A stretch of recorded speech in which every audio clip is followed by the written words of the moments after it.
अस्सलाम वालेकुम dear viewers. जैसा कि मैंने लास्ट वीडियो में आपको प्रेगनेंसी के पहले 2 हफ्तों के बारे में डिटेल बताई थी। आज हम बात करेंगे कि तीसरे हफ्ते में क्या होता है। तीसरे हफ्ते के स्टार्ट में ओव्यूलेशन होती है और अंडा अंडेदानी से बाहर आ जाता है। अब मैं आपको ये बताऊंगी कि इसमें क्या चेंजेस आती हैं। जब ओव्यूलेशन में अंडा अंडेदानी से बाहर आ जाता है तो इसका जो फर्टिलिटी पीरियड है वो है 12 से 18 घंटे। इसीलिए हम कपल को ये कहते हैं कि मियाँ बीवी आपस में मिलना शुरू हो जाए ताकि मियाँ के जो स्पर्म्स हैं वो खातून की बच्चेदानी में जा सकें। जैसे ही वो स्पर्म बच्चेदानी में जाते हैं तो इस मटेरियल के जो पहले दो कतरे होते हैं वो ट्रैवल करके ट्यूब्स में चले जाते हैं, यानी खातून की ट्यूब में चले जाते हैं। इस एक कतरे में सैकड़ों स्पर्म होते हैं और इनमें से एक स्पर्म जाके अंडे के अंदर जाके फर्टिलाइज करता है। यूँ समझे कि अंडे के अंदर जब स्पर्म जाएगा तो वो कवर हो जाएगा और दूसरा स्पर्म उसके अंदर नहीं जा सकता और यहीं पे ही फर्टिलाइजेशन का प्रोसेस शुरू हो जाता है। ये सब ट्यूब में हो रहा होता है। ये एम्ब्रियो ट्यूब में ही रहता है काफ़ी अरसे तक, यानी तीसरे हफ्ते में ज़्यादातर जो ये एम्ब्रियो है ये ट्यूब में रहता है। फर्टिलाइजेशन के 5वें दिन ये जो एम्ब्रियो था ये छोटी सी एक बॉल बन जाती है जो कि कुछ मिलीमीटर्स की होती है। इस बॉल को ब्लास्टोसिस्ट कहते हैं। ये ब्लास्टोसिस्ट फिर ट्यूब के ज़रिए ट्रैवल करके बच्चेदानी के अंदर आ जाती है, जहाँ पे एंड्रोमीट्रियम जो है वो बच्चेदानी के साथ इसको अटैच कर देती है। अब मैं आपको बताऊंगी कि इस ब्लास्टोसिस्ट में जेनेटिक मटेरियल क्या होता है।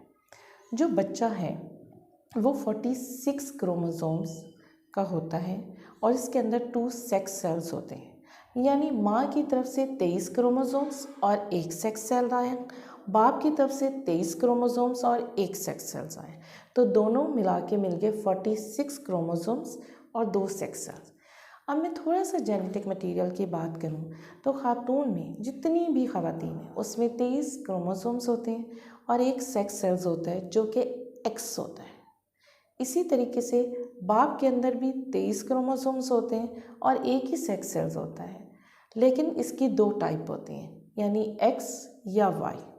जब माँ और बाप की ये जेनेटिक मटेरियल मिलते हैं, अगर माँ की मतलब कंफर्म है कि माँ की तरफ से तो सिर्फ एक्स सेल्स आएगा। जब ये एक्स माँ की तरफ से आता है और बाप की तरफ से अगर एक्स ही टाइप आ गया तो 2x 2 सेक्स सेल्स मिलेंगे तो बेटी पैदा होगी। और अगर जो है ना बाप की तरफ से वाई आ गया और माँ की तरफ से तो है ही एक्स, तो जब एक्स वाई होगा तो ये बेटा होगा। तो तीसरे हफ्ते में ही बच्चे का जेंडर डिसाइड हो जाता है। तीसरे हफ्ते में ये डिसाइड हो जाता है, खुदा की कुदरत है कि जी ये बेटा होगा या बेटी होगी। तो तीसरे हफ्ते में बच्चे की आँखों का कलर क्या होगा, बालों का कलर क्या होगा, बच्चे के क्या फीचर्स होंगे, ये सब कुछ तीसरे हफ्ते में डिसाइड हो जाता है।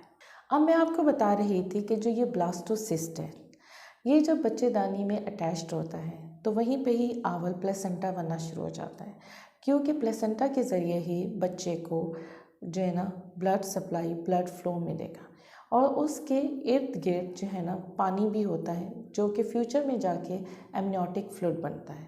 यहीं पे ये इनर सेल मास बनता है।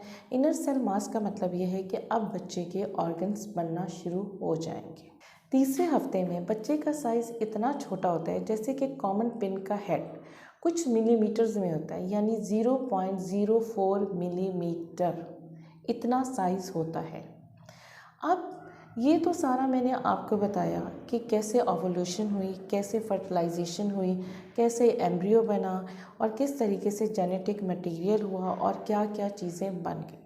अब मैं आपको ये बताऊंगी कि इस हफ्ते आपने अपना ख्याल कैसे रखना है, क्योंकि आपको तो नहीं पता कि आप प्रेग्नेंट है, लेकिन आपने ये अज्यूम कर लेना है कि आपकी प्रेगनेंसी होगी। तो आपने बहुत ज़्यादा अपना ख्याल रखना है, अपनी लाइफ स्टाइल को हेल्दी रखना है, बैलेंस डाइट लेनी है, रेगुलर एक्सरसाइज करनी है, अपने खाने का बहुत ज़्यादा ख्याल रखना है। Folic acid, vitamin B12, vitamin D3 आपने लेना है। Caffeine, coffee beverages, cold drinks, artificial sweeteners ये बिल्कुल नहीं लेने। और आपने सबसे इम्पॉर्टेंट ये कि स्ट्रेस को कम करना है, रिलैक्स रहना है। क्योंकि स्ट्रेस लेने से होता क्या है कि एड्रेनलिन रिलीज़ होती है, और जब एड्रेनलिन रिलीज़ होती है तो वो यूट्रस में कॉन्ट्रैक्शन यानी बच्चेदानी के अंदर कॉन्ट्रैक्शन पैदा करती है, जिसकी वजह से जो एम्ब्रियो है वो इम्प्लांट होने में प्रॉब्लम्स हो सकती हैं। और अगर ऐसी प्रॉब्लम हुई तो फ्यूचर में प्रॉब्लम हो जाएंगी, एबॉर्शन हो सकता है और बहुत सारे मसले मसाइल हो सकते हैं। तो इसीलिए आपने इस वीक अपना बहुत ज़्यादा ख्याल रखना है। इसी तरीके से फादर ने भी अपना बहुत ज़्यादा ख्याल रखना है, और जो है ना उसने भी अपनी लाइफ स्टाइल जो है ना मॉडिफिकेशन करनी है। अपनी मिसेस का बहुत ज़्यादा ख्याल रखना है, क्योंकि अगर आप उसे रिलैक्स रखेंगे तो ही उसकी प्रेगनेंसी जो कि इम्प्लांट होने जा रही है वो एक बेस्ट तरीके से होगी। तो जी, ये था तीसरे हफ्ते की डिटेल। अपना बहुत ज़्यादा ख्याल रखें और मैं अगले आने वाली वीडियो का इंतज़ार करें।